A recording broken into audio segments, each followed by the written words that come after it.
What is good, fight fans? This is Ashley's Corner. I want to talk about the fight that's popping today, and I believe Fort Lauderdale. It's in Florida. I think the card is going to start cracking at 8 p.m. Eastern Time on the Zone. It's a very long card. I believe it's more than 10 fights on the card, with the main event being Adrien Broner versus Blair Cobbs. Both of them are signed to the Don King Promotions, and it's been interesting. It's been interesting to say the least, as far as their whole promotions goes and their interviews, their setups, their punchlines, the antics, the props, the puppets, the press conferences. All of it has been different, but I come to just talk about the fight and how I see it, and a couple of things that I haven't really heard people talk about. But I want to start with the specs real quick. You know what I mean, just in case anybody forgot. All right, Adrien Broner has 35 wins, 4 losses, and 1 draw. He has 24 knockouts. He's fought for a total of 257 rounds as a professional. His knockout percentage is 68.57%. His pro debut was in 2008. He's 34 years old. He's 5'6".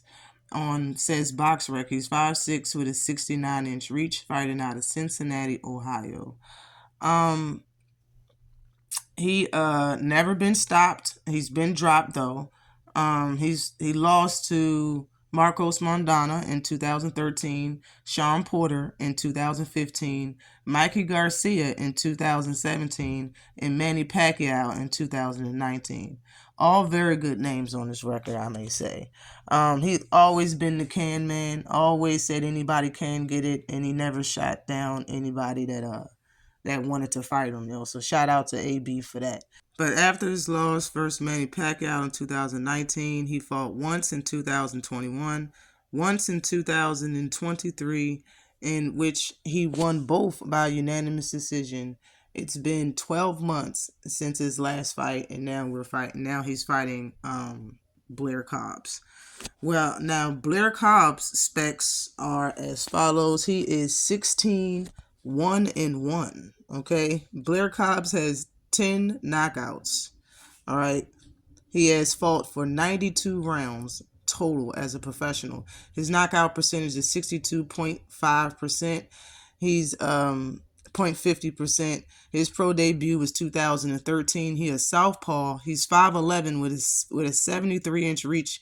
Fighting out of Philly. Well, I think he's from Philly, fighting out of Vegas, and he's 24 years old. Okay. His KO loss, his only loss was a KO loss, and it was to Alexis Rocha in 2022 via 9th round TKO. He fought 5 months after that loss in August 2022 versus Maurice Hooker, which he dropped Maurice Hooker 3 times and beat him by unanimous decision. Hooker had a 7-inch reach advantage on Blair Cobbs. And Hooker also came in 3 pounds over the welterweight limit. He came in at 150 pounds. Like people said, Ryan cheated immediately before the PEDs was found. He cheated immediately because he came in 3 pounds over. The fight still happened. It's the same thing that happened with Blair Cobbs and Maurice Hooker. But Maurice Hooker is not the one that lost that fight. Again, he dropped and beat Maurice Hooker. Dropped him 3 times and beat Maurice Hooker to unanimous decision. Now, there's stark differences about Adrien Broner's last opponent, Bill Hutchinson, which everybody is referring to on how good Adrien Broner will look in this fight. And I get it. I understand that he did look a lot better than what we previously seen him. I've been one person that always said he needs to let his hands go. While I went back and watched that fight, he was letting them go a lot more than what I seen him do previously in this last fight. So I see what everybody else sees. I've always been an Adrien Broner fan. A lot of things made me mad. Of course, being a fan of his, the inactivity, him not being in the ring or taking it as serious as he admitted that he should. But everybody's rooting for him. I'm rooting for him too, but I'm gonna be the first person to say that I'm rooting for him to win, but he's not winning this fight. Okay, I don't think he's going to win the fight, and I don't think it's anybody's fault. You know what I mean? As far as who he's being trained by, I don't think it's his fault or nothing like that. I just think this is not a real good style matchup for Adrien Broner right now. I like the story, the comeback story. Just like I said, I'm rooting for him to win, but I'm gonna be honest and give my real opinion about how I feel about it. Bill Hutchinson was in his mid 30s. He was had a KO percentage of under 40%. I think it was under 50%. I think it was 40-45%. He had 3 losses already and 4 draws versus people we never even heard of. And then Adrien Broner beat him. The fight before that, when he fought Santiago or whatever that man's name is, that fighter fought. In my opinion, that could have been a draw, or Adrien Broner, in my opinion, probably would have lost that fight, depending on who the judges was that night. If you go back and look at that fight, it was a very close fight. That same fighter went to get destroyed by Gary Antoine Russell in a few rounds. Also, after that, he got destroyed by Mario Barrios, the same fighter that he went, the fighter that he fought a couple of years or 2 fights ago. You know what I'm saying? Not dissing nothing that he doing. I'm just thinking that Blair Cobbs is a type of fighter that moves a lot. He's a type of fighter that he doesn't have no problem throwing punches. Like I said, Hooker had a 7-inch reach advantage on him. He still dropped him 3 times early in the fight. You know what I mean? He went to suffer a bad cut in that fight and still won. Adrien Broner, pace, in my opinion, may be a problem in this fight as well.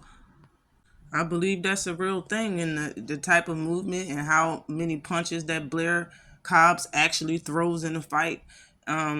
It could cause some issues in this fight. Another thing is Blair Cobbs has been fighting at welterweight for a few years now, regardless of how long he's been out the ring or whatever the case may be. He's been fighting at a welterweight constantly for a few years now. He's even fought up to 100 and he fought at 160 actually at one point in time. And like it's a real size difference and a height difference. There's a actual reach advantage. There's a lot of things. Adrien Broner last 3 fights was at welterweight. The fight that he lost, Manny Pacquiao, in his last 2 fights has been at welterweight. He's made weight those 3 times at welterweight.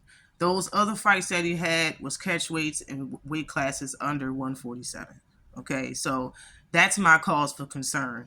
Adrien Broner fought at welterweight once in 2019, once in 2021, and once in 2023. And he's about to fight somebody with a visible height and reach advantage on him. I think it's just a bad stylistic matchup. Like I said, I'm rooting for Adrien Broner, but I don't think he's going to win this fight. Now, if he does win, he could win by stoppage. It's possible that he could win by stoppage, and it'll be a punch in between punches or something like that. That wobbles Blair Cobbs because he has been stopped before. But and Blair Cobbs do tend to throw wild punches, and he'll throw a combination of 2 and 3 punches at a time. You know what I'm saying? But he throws his body with them punches. So if Blair get caught with one of AB powerful ass hooks in between that, with him throwing his body into it, it can spell danger or a good night for Blair Cobbs. Like, I can believe that happening, but like I said, I don't think he's going to get stopped or nothing like that, but I just don't think he's going to win. But shout out to him. This is going to be a very entertaining, very fire ass fight. Adrien Broner always brings a good fight. He always brings entertainment. So I definitely can't wait to watch it. But shout out to him and the Gervonta Davis team, both fighters, and the whole promotion. And shout out to you that made it to the end of this video. Always like and subscribe to the channel. Peace.